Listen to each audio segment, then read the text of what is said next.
So one of the common concepts in data cleansing is outlier handling.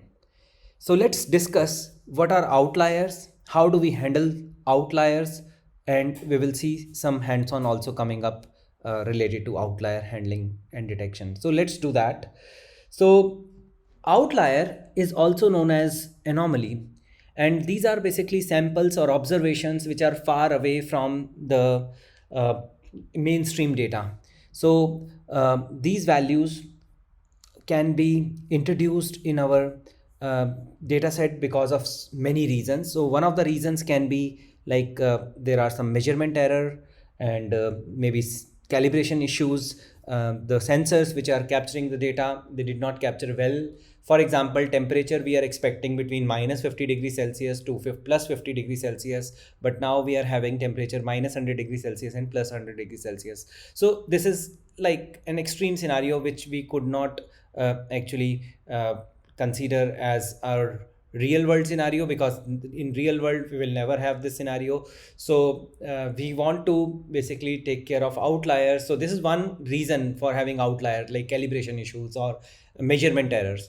Second problem can be like data entry error. So maybe you have a web application, and in the web application you don't have a drop down, but you have a text box, and somebody wrote something which is like not an expected value, and it is like an outlier.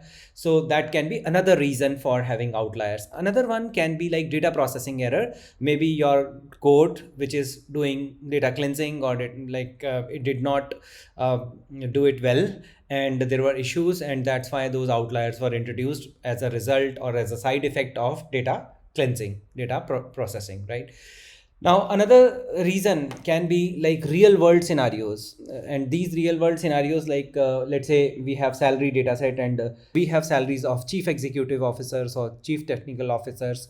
So these are like outliers again.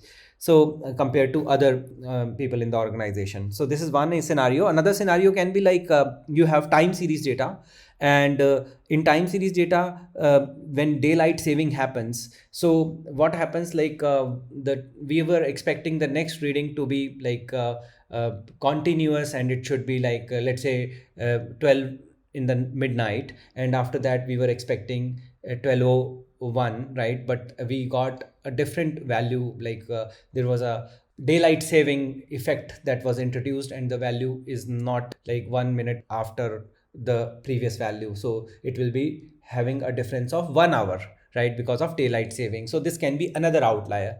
So there are so many reasons for having outliers. It's not necessary that we will always be removing outliers. We sometimes we have to handle outliers. So we will see those techniques of handling outliers now.